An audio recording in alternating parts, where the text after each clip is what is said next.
Hello dear students, welcome back. आज आपण class 9चा जॉमेट्री मधील चॅप्टर नंबर 6 चा प्रॅक्टिस सेट नंबर 6.1 मधील क्वेश्चन नंबर 5 आणि 6 घेणार आहोत. तर हा चॅप्टर खूप इम्पॉर्टंट आहे. ह्याच्या आधीही मी बऱ्याच वेळेला सांगितलेले आहे. जो प्रॅक्टिस सेट नंबर 6.1 आहे हा टोटली डिपेंड ऑन दोन थेरम आहे. कोणते दोन थेरम? पहिला थेरम काय आहे की perpendicular drawn from centre to the chord is perpendicular from centre to the chord bisect the chord. आणि दुसरा थेरम आहे की line joining from center to the midpoint of the chord is perpendicular to the chord. हे दोन theorem आहेत. त्या दोन थेरमचा वापर करून आपल्याला प्रॅक्टिस सेट 6.1 मधील क्वेश्चन सॉल्व्ह करायचे आहेत. ठीक आहे. तर बघा, सगळ्यात आधी आपण क्वेश्चन नंबर 5 बघूया. क्वेश्चन नंबर 5 दिला काय बघूया.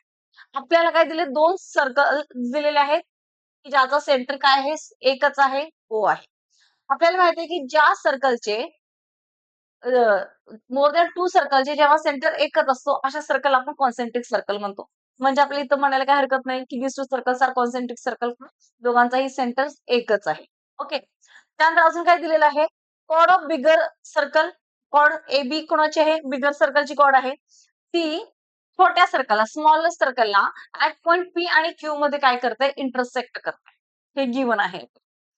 तर आपल्याला प्रूफ करायचं आहे. सो दॅट सांगितलेलं आहे AP is equal to B Q. हे आपल्याला इथे प्रूफ करायचं आहे. ठीक आहे. तर त्यासाठी आपल्याला बघा काहीतरी कन्स्ट्रक्शन करावं लागेल. मी काय करते की एक ओ आर अशी परपेंडिक्युलर ड्रॉ करते ऑन सेगमेंट किंवा ऑन कॉर्ड ए बी वर मी काय केले? परपेंडिक्युलर ड्रॉ केले. ठीक आहे. मग आता इकडे बघा, अशा टाईपचे क्वेश्चन एक्झामला विचारले जातात. ओ आर जेव्हा मी परपेंडिक्युलर ड्रॉ केले, कशावर ड्रॉ केले? सेगमेंट ए बी किंवा सेगमेंट पी क्यू. कन्स्ट्रक्शन करा तुम्ही ते. ड्रॉ ड्रॉन काय केलं आपण?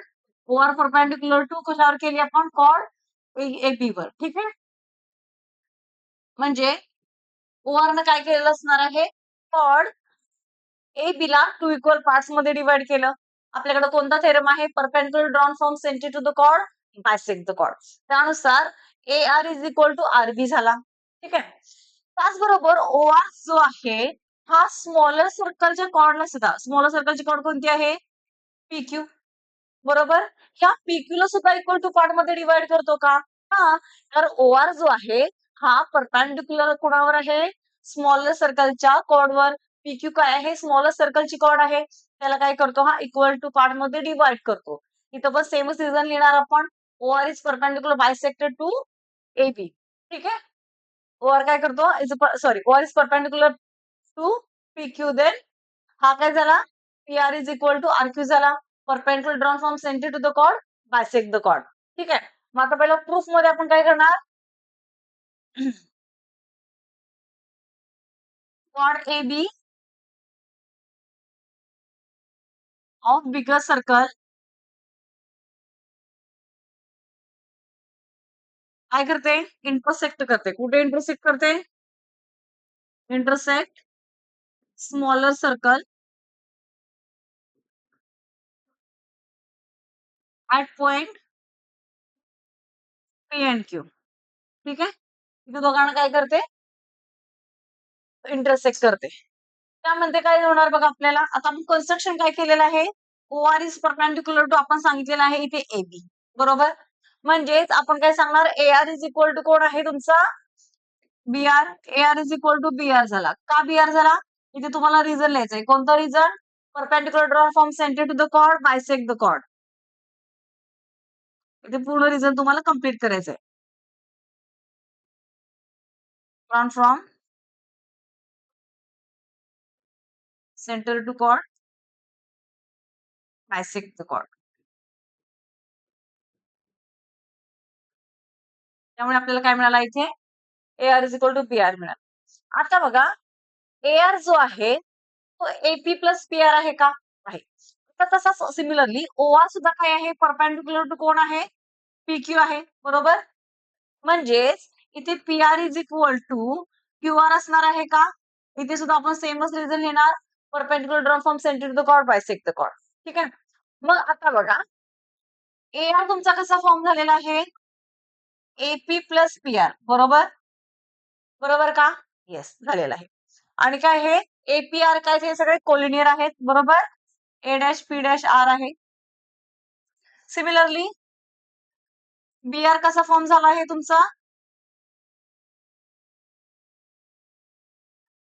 Q R plus B Q, बरोबर. इथे सुद्धा तुम्ही लिहिणार बी क्यू आर काय तुमचे हे कोलिनियर पॉइंट्स आहे, बरोबर. मग आता आपण इक्वेशन 1 मध्ये A R is equal to B R सांगितलेलं आहे, म्हणजे इथे असं लिहिता येईल का आपल्याला AP plus P R is equal to Q R plus B Q करता येईल का बघा, करता येईल, येस करता येईल. आता जस्ट आपण वरती बघा इथे P R is equal to Q R दिलेला आहे, ओके. म्हणजे इथे क्यू आरच्या ठिकाणी मी परत पी आर लिहू शकते का, फ्रॉम टू ह्याला आपण इक्वेशन नंबर 1 करूया आणि इकडे आपण 2 करूया, ठीक आहे. मग फ्रॉम टू आपण पीआरच्या ठिकाणी इथे क्यूआरच्या ठिकाणी पीआर किंवा पीआरच्या ठिकाणी लिहू शकतो आणि हे दोन कॅन्सल होऊ शकतात, म्हणजे AP is equal to BQ मिळेल का बघा. आणि हेच आपल्याला प्रूफ करायचंय का बघा, झालं का प्रूफ, किती इझी आहे. अशा पद्धतीने आपल्याला हे प्रूफ करायचं आहे आणि खाली ना तुम्ही हेच समजलं आहे का नाही, खूप इंटरेस्टिंग. ओके. आणखी एक महत्वाची गोष्ट म्हणजे की तुमच्या फायनल एक्झाम कधीपासून स्टार्ट होत आहेत हे तुम्हाला कमेंट सेक्शन मध्ये सांगा, तुमच्यासाठी आपण लाईव्ह सेशन स्टार्ट करत आहोत, ठीक आहे. चलो नेक्स्ट क्वेश्चन काय दिलाय बघा, prove that if diameter of a circle bisect two chord of the circle, then those two chords are parallel to each other. बघा मी ते कन्स्ट्रक्शन एक डायग्राम ड्रॉ केले, ए बी आणि पी क्यू, ए बी आणि C D आपण दोन cord घेऊया, P Q ला आपण एक डायमीटर कन्सिडर करूया आणि ओ ला आपण एज युजुअल एक सेंटर कन्सिडर, ठीक आहे.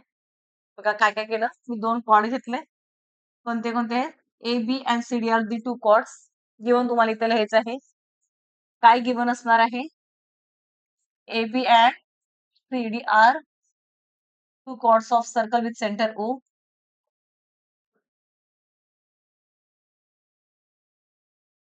आता तुम्ही म्हणाल की मॅम डायग्राम ड्रॉ करणं मस्त आहे का, येस डायग्राम ही ड्रॉ करायचीच आहे.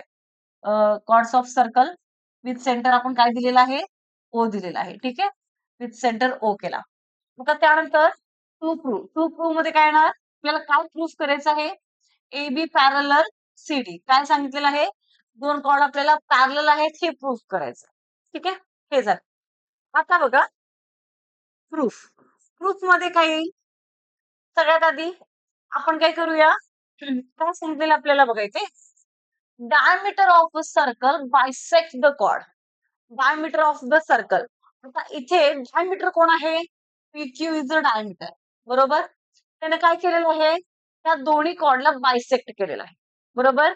PQ is chord, sorry, PQ is diameter, bisect chord, bisect केला, bisect chord A B N C, ABNC म्हणजेच तुमचा इथे ए, आता इथे मी समजा PQ केला ना, इथे मी आर करते, इथे एस करते, ठीक आहे. म्हणजे A R is equal to R B असणार आहे आणि CS is equal to S D असेल का बघा, असेल.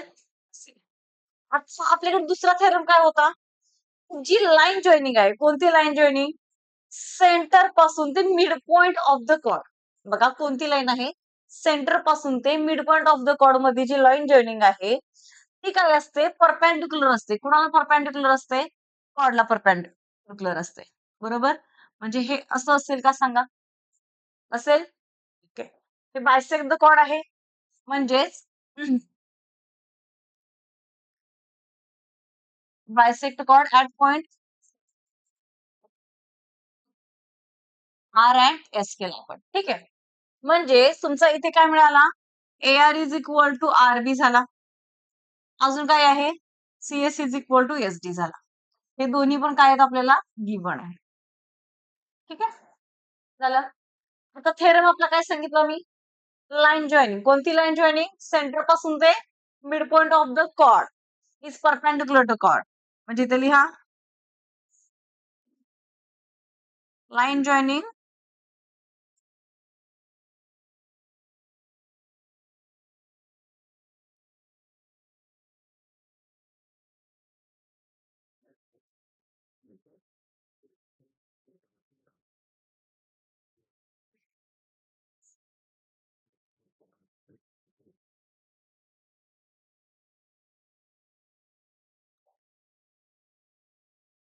from center to the center of the circle to midpoint of chord.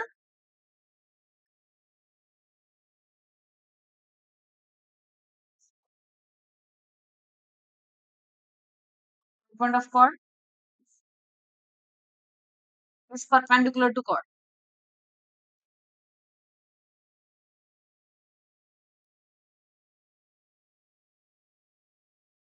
Perpendicular to chord हा पण थेरम लिहिला.